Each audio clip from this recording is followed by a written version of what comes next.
So good evening students. Today we'll see the current affairs analysis dated from 5th December 2025. The first article related to the Insolvency and Bankruptcy Code. So Insolvency and Bankruptcy Code இருக்கக்கூடிய சில ப்ராப்ளம்ஸை பற்றி பேசியிருக்காங்க. The Parliamentary Committee ரீசெண்டாக hair கட்ஸை பற்றி சில questions rice பண்ணியிருக்காங்க done in the NPA. So Insolvency Bankruptcy Code பொறுத்தவரை it was introduced in the year 2016 by the recommendation of Vishwanathan Committee. Vishwanathan Committee 2015 the committee recommendation came, and there shall be a ease of doing business. So இது வந்ததுக்கு பிறகு ease of doing business அதான் இதோட motive. So banks வந்து இது வரும். So ஒரு கான்செப்டோட origin என்னன்னா என்பிஏ ஆகும். ஒரு கம்பெனி வந்து ஆரம்பிக்கிறாங்க. So if they are investing 10 crore, they are taken loan from outside. அப்படின்றப்போ லோன் எடுக்கிறாங்க அப்படின்னா அந்த லோன் அவங்க ரீபேமெண்ட் பண்ணலை அப்படின்னா that will become non performing assets first. அது உங்களுக்கு தெரியும். Simple mention account, special mention account, SMA 1, SMA 0, SMA 1, SMA 2. So 90 டேஸுக்கு பிறகு 91st டேலேருந்து it will be called as NPA. Pay பண்ணலை அப்படின்னா அதை நான் எக்ஸ்பிளைன் பண்ண தேவையில்லை. அப்போ அதை ரீப்ராசஸிங் பண்ணுறது, தெர் வில் பி கிரெடிட்டர்ஸ். கிரெடிட்டர்ஸ்னா இங்கே ஒரு கம்பெனி நடத்துகிறாங்க அப்படின்றப்போ அந்த கம்பெனி வந்து கிரெடிட்டர் வந்து கடன் வாங்கியிருப்பாங்க லோன் ஃப்ரம் தி பேங்க். அது மாதிரி கம்பெனியில் ஒர்க் பண்ணவங்களுக்கு சேலரி கொடுத்துருக்க மாட்டாங்க. So the creditors can be classified as financial creditors, then operational creditors. Economics operational creditors, ஃபினான்ஷியல் கிரெடிட்டர்ஸை பொறுத்தவரை லோன் வாங்குறது. ஆப்ரேஷனல் கிரெடிட்டர்ஸ்னா சேலரி, எம்ப்ளாயிஸாக இருக்கணும், இல்லைன்னா ரா மெட்டீரியல்ஸ் வாங்குறது, அவங்களுக்கு பே பண்ணாமல் இருக்கிறது, கேட்டரிங் சர்வீசஸ் இந்த மாதிரி பே பண்ணாமல் இருக்கிறது. So that is these are calls operational creditors. So இதில் ஒரு கம்பெனி பே பண்ண முடியலைன்னா யார் வேணால் இதை இனிஷியேட் பண்ணலாம். ஸோ இன்சால்வென்சி பேங்க்ரப்சி கோடை பொறுத்தவரை there is a இண்டிவிஜுவலை பொறுத்த வரைக்கும் there is a DRT, டெப்ட் ரெக்கவரி ட்ரைபுனல். இப்போ ஹோம் லோன் கட்டாமல் இருக்காங்களா, debt recovery tribunal. Then there is a அதுலேருந்து அப்ளேட் பண்ணுறது டெட் ரெக்கவரி அப்ளேட் ட்ரைபுனல். இதுதான் கம்பெனிஸ் பார்ட்னர்ஷிப் இந்த ஃபார்ம் எல்லாம் எடுத்துக்கிட்டிங்கன்னா இன்சால்வெண்ட் ஆகுறாங்க அப்படின்றப்போ NCLT is there, national company law tribunal, national company law appellate tribunal. இங்கே தான் போக முடியும். இந்த ப்ராசஸ் எடுத்துக்கிட்டிங்கன்னா இதை யார் வேணால் இனிஷியேட் பண்ணலாம். Company owner, the deter can also initiate, R the creditor. Creditor must be a financial creditor. மற்றவங்க இதை இனிஷியேட் பண்ண முடியாது. இந்த ஃபினான்ஷியல் கிரெடிட்டர்ஸை பொறுத்தவரை இதை இனிஷியேட் பண்ணது, இனிஷியேட்னா எங்கே பண்ணுவாங்கன்னா NCLTக்கு அப்ளிகேஷன் போடுவாங்க. டெட்டர் தட் இஸ் இன்சால்வென்ட் அப்படின்றது பேங்க்ரப்ட் அப்படின்னு அனௌன்ஸ் பண்ணலாம், பேங்க்ரப்ட் அப்படின்றது. ஸோ அதை அப்ளை பண்ணலாம். ஃபினான்ஷியல் கிரெடிட்டர்ஸ்னா லோன் கட்டல் அப்படின்றது தட் இஸ் இன்சால்வென்ட் அப்படின்னு அப்ளை பண்ணுவாங்க. அப்படி அப்ளை பண்ற பட்சத்தில் 14 days வந்து டைம் கொடுப்பாங்க NCLT அவங்க ப்ரிப்பேர்ட் ஆகுறதுக்கு. இல்லைன்னா அதை பே பண்ணி முடிக்கணும்னா அவங்க செட்டில்மெண்ட்ஸ் பண்ணிக்கலாம். 14 days time, otherwise the process will be initiated and then the company will be taken under the control of insolvency resolution professionals அப்படின்னு பேரு. இது கீழே வரும் இன்சால்வென்சி பேங்க்ரப்சி போர்ட் ஆஃப் இந்தியான்னு ஒன்று இருக்கு. அது அது அது கீழே insolvency resolution professionals and then insolvency professionals will be the resolution professionals தனியாக இருப்பாங்க. IRPன்றது இன்சால்வென்சி ப்ரொஃபஷனல்ஸ், இன்சால்வென்சி IPன்றது, and there is another people called as IRP, insolvency resolution professionals. IPயை பொறுத்த வரைக்கும் இந்த கம்பெனியை வந்து மேனேஜ்மெண்ட் பண்ணுவாங்க. ஏன்னா இந்த NCLT 14 days வரையும் டைம் கொடுப்பாங்க. கொடுத்து அவங்க எதுவும் சால்வ் பண்ணலை அப்படின்னா the company will be taken control by the insolvency professionals, the management will be taken, கம்பெனியை ரன் பண்ண ஆரம்பிப்பாங்க. அதுக்கு பிறகு இன்சால்வென்சி ரெசல்யூஷன் ப்ரொஃபஷனல்ஸ் இருக்காங்க, they will create a plan. இந்த பிளான் வந்து நீட் இப்போ எக்ஸாம்பிள் இப்போ 10 crore லோன் வாங்கியிருக்காங்கன்னா இந்த கம்பெனியால இப்போ 3 crore பே பண்ண முடியும் அப்படின்னா, இல்லைன்னா ஒரு 5 crore பே பண்ண முடியும் அப்படின்னா, this process is called as haircut. 10 crore loan ஆனால் 5 crore தான் அவங்க பே பண்ண முடியும் அப்படின்னு ஒரு ரெசல்யூஷன் கொடுக்குறாங்கன்னா இந்த குறைச்சி போடுறதுக்கு பேரு ஹேர் கட்னு பேரு. ஹேர் கட் வந்து ரொம்ப அதிகமா இருக்கு அப்படின்றதான் இங்க குற்றச்சாட்டு. So will discuss. ஸோ இது வந்து இப்போ என்சிஎல்டிக்கு போகும். இந்த sorry, not the NCLT, there is a committee of creditors ஒன்று கிரியேட் பண்ணுவாங்க. Visible right? Okay, committee of creditors. So இந்த கமிட்டி ஆஃப் கிரெடிட்டர்ஸ்ல யார் இருப்பாங்க அப்படின்னா ஃபினான்ஷியல் கிரெடிட்டர்ஸ் மட்டும்தான் இங்கே வர முடியும். கிரெடிட்டர்ஸ்ல 2 இருக்கு, ஆனால் ஃபினான்ஷியல் கிரெடிட்டர்ஸ் மட்டும்தான் இந்த கமிட்டியில இருப்பாங்க. ஆப்ரேஷனல் கிரெடிட்டர்ஸ் இங்கே வர முடியாது. அப்போ இவங்க வந்து இந்த பிளான் அப்ரூவ் பண்ணியாச்சு அப்படின்னா இந்த company will run and they will pay the 5 crore. Suppose இவங்க பிளான் அப்ரூவ் பண்ணல அப்படின்னா it can be cancelled by the committee of creditors. That company will come for liquidification. அந்த பிளானை இவங்க வந்து கேன்சல் பண்ணதை இவங்க ஏற்றுக்கணும். இல்லைன்னா ஸோ இங்கே கம்பெனி ஓனர் வந்து இதில் அப்ளை பண்ணிக்கலாம், அவங்க வேணுங்கன்னே பண்ணுறாங்க அப்படின்னு சொல்லிட்டு. இந்த பிளான் அப்ரூவ் பண்ணால் company will run, otherwise the company will be liquidified. Liquidify பண்ணும்போது யாருக்கெல்லாம் பே பண்ணுவாங்க அப்படின்னா செக்யூர்ட் லெண்டர்ஸ் ஃபர்ஸ்ட், ஒர்க்மேன்னா அங்கே வேலை பார்த்தவங்க. செக்யூர்ட் லெண்டர்ஸ்னா பேங்க் லோன்ஸ், டாக்குமெண்ட்ஸ் கொடுத்து வாங்குறது, அது பேர் செக்யூர்ட் லெண்டர்ஸ். தென் ஒர்க்மேன், அவங்க வந்து சேலரி பீப்புள், அவங்களுக்கு கொடுப்பாங்க. அன்செக்யூர்ட் லெண்டர்ஸ் அவங்களுக்கு கொடுப்பாங்க. அதுக்கு பிறகு கவர்மெண்ட் வரும். அதுக்கு பிறகு ஆப்ரேஷனல் கிரெடிட்டர்ஸுக்கு கொடுப்பாங்க. Operational creditors, this is a process. இப்படிதான் ஐபிசி பண்ணணும். லிக்விடிஃபிகேஷனும் பண்ணலாம், கம்பெனியை ரன்னும் பண்ணலாம். Then the management will be given. இதை அப்ரூவ் ஆச்சுன்னா மேனேஜ்மெண்ட் வந்து திருப்பியும் ஓனர் இருப்பாரு, பட் மேனேஜ்மெண்ட் தனியாக தான் நடக்கும். சரியா? That's a process. Insolvency, bankruptcy, board of India அது படிக்கணும், இம்பார்ட்டன்ட். இப்போ இதுல நியூஸ்ல வந்ததுக்கான ரீசன்னா ஹேர் கட். நான் உங்களுக்கு சொன்னேன்ல, இந்த 10 crore லோன் எடுத்திருக்காங்க, 5 crore அதை குறைச்சது பே பண்ண வைக்கிறாங்க அப்படின்றப்ப that is called hair cut. இது வந்து நிறைய கம்பெனிஸ்க்கு வந்து ஃபேவரிங்கா இருக்கு. அப்புறம் இந்த ப்ராசஸை பொறுத்த வரைக்கும் முதல்ல இதை இனிஷியேட் பண்ணுவோம் 180 days + 90 daysன்னு கொடுத்தாங்க 2016ல. அதுக்கப்புறம் இதை என்ன பண்ணாங்க அப்படின்னா 270 daysல இருந்து +90 330 days இப்போ வச்சிருக்காங்க. இப்போ இது போய் இது ஆக்சுவலாக கொண்டு வந்து ease of doing business. Companies வந்து உடனே ஃபங்க்ஷன் ஆனால் அதை லோனை கட்ட முடியும், அதனால இந்த ப்ராசஸை வச்சிருக்காங்க. ஆனால் 730 days வரைக்கும் ஆகுது ஒரு ப்ராசஸ் முடிக்கிறதுக்கு. ஸோ இது வந்து ஈஸ் ஆஃப் டூயிங் பிஸ்னஸுக்கு ஹர்டில்ஸாக இருக்கு அப்படின்றத சொல்றாங்க. Even though IBC is there, 730 days ஒரு ப்ராசஸ் பண்ணி முடிக்கிறது டைம் எடுத்துறாங்க அப்படின்றது தட்ஸ் அன் இஷ்யூ. அப்புறம் ஹேர் கட் வந்து அதிகமாக இருக்கு, ரொம்ப இப்போ 3 crore 2 crore தான் வரும் அப்படின்னா 8 கோடி banking loss. So that's a thing. So that's about this article. The next article related to the Mahad Satyagraha. Mahad சத்தியாகிரகான்றது மகாராஷ்டிரால மகர் கம்யூனிட்டி அம்பேத்கர் கான்ஸ்டியூஷன் எப்படி அது ஹெல்ப் பண்ணிருக்கு கான்ஸ்டியூஷன் பில்ட் பண்றதுக்கு அப்படின்றத இந்த article. So Ambedkar, you people know, he belongs to Mahar community. The first student to get admission in the Elphin High School அவருக்கு வந்து கிடைக்குது. அன்டச்சபிள் பீப்புள்ல இருந்து அன்டச்சபிள் கேட்டகரியில இருந்து he got admission in the 1897 Bombay பிரசிடென்சியில் அவருக்கு வந்து அந்த சீட்டு கிடைக்குது, அங்கே படிக்கிறாரு. அதுக்கப்புறம் he get a scholarship from the Baroda state, princely state அவங்களுக்கு ஸ்காலர்ஷிப் கொடுக்குறாங்க. அதனால அவர் வந்து 1960 he went to London School of Economics and he studied and returned back in 1990. அப்புறம் பரோடா கவர்மெண்ட் அவங்கள இதுல ஒர்க் பண்றாரு. He has an idea of untouchability வந்து ஹிந்துஸ், பார்சிஸ். ஏன்னா அவர் லண்டன் போனப்போ அங்கே இருந்த இந்தியன்ஸ் கூட அவர் ஷேர் பண்ணி தங்க முடியல. ஹி அப்பீல்டு ஃபார் ஷேரிங், ஆனால் அவங்க ரிக்வஸ்ட் அலோவ் பண்ணலை. ஏன்னா அவங்க அவர் அங்கே போய் தங்கினா the area will be polluted அப்படின்றது. அதனால ஹி அப்பீல்டு ஃபார் எல்லாரையும் ஒரே கேட்டகரியில்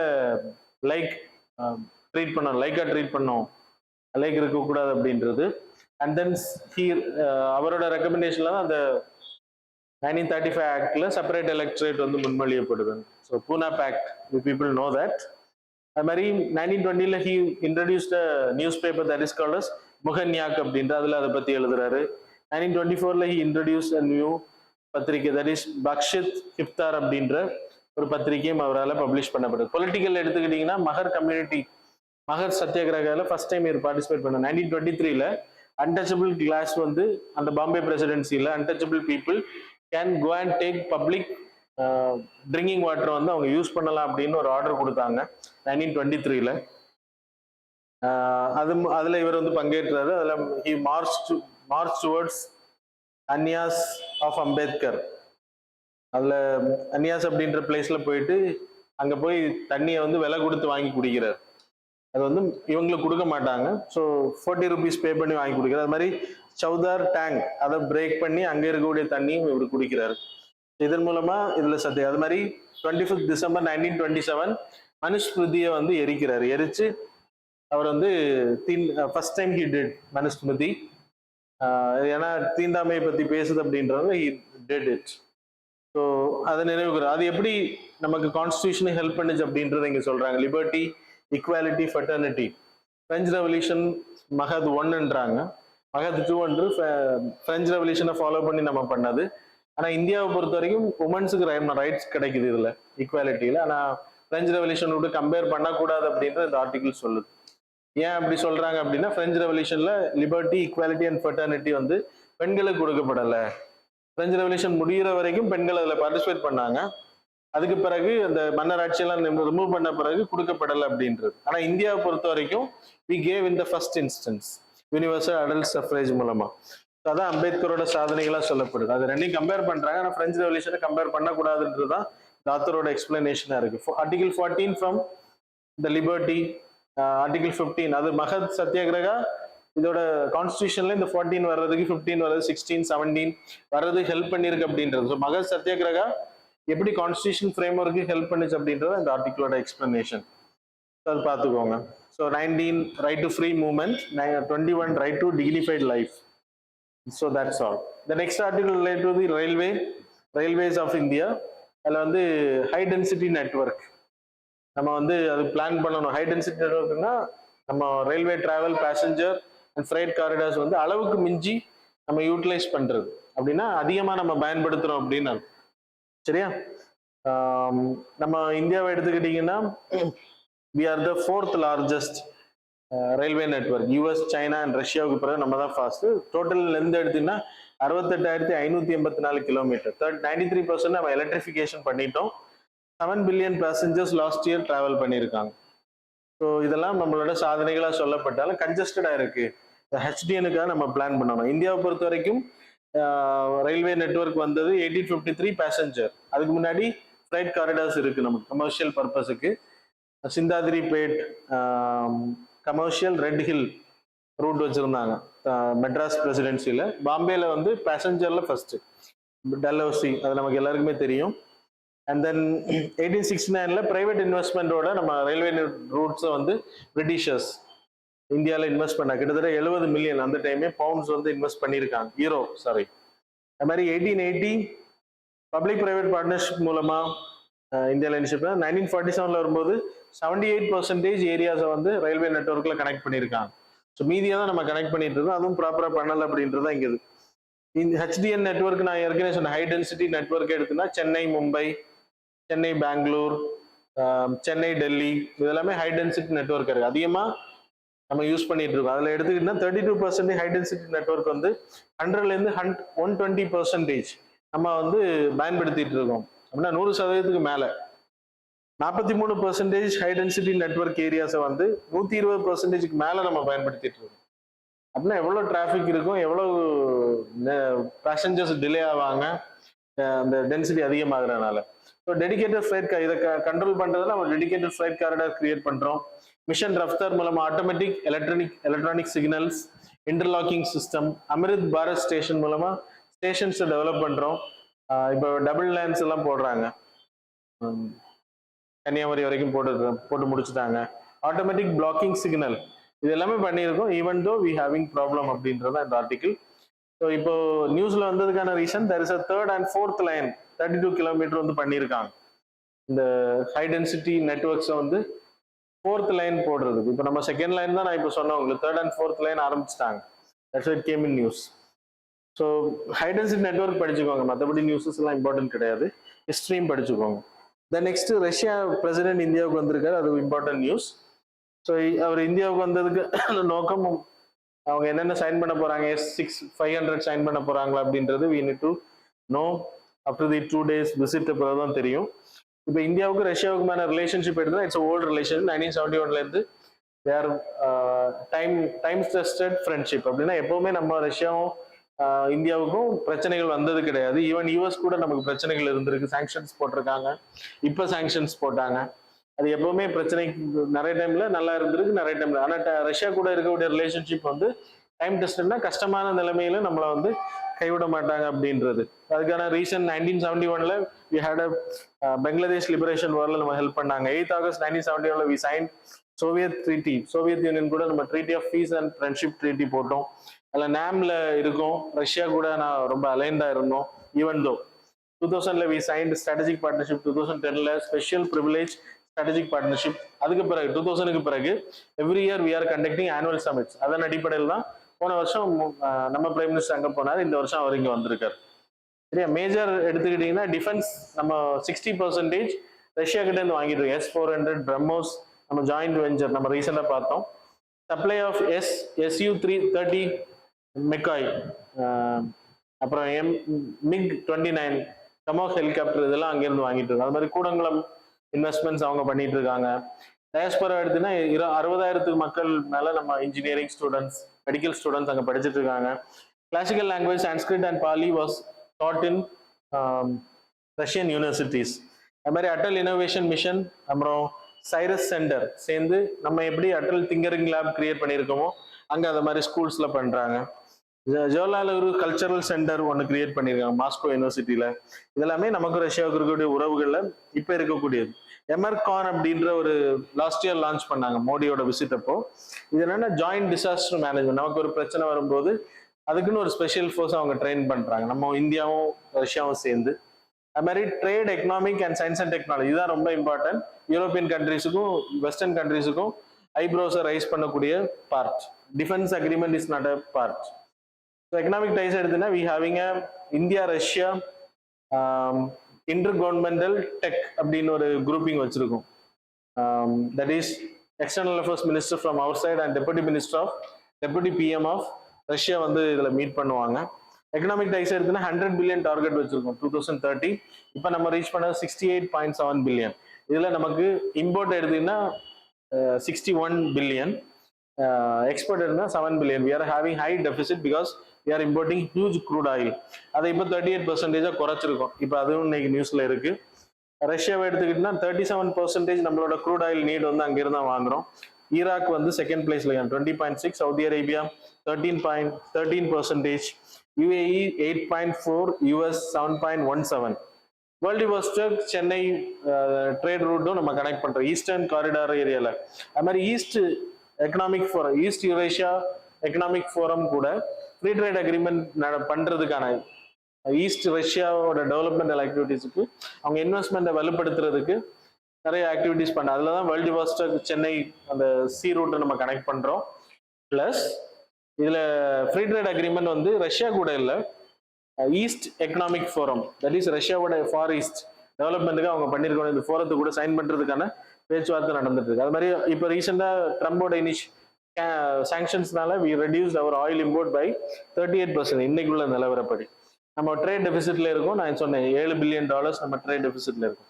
so that's about this article. The next final article Dhruva அப்படின்ற system, that is digital hub for reference and unique virtual address.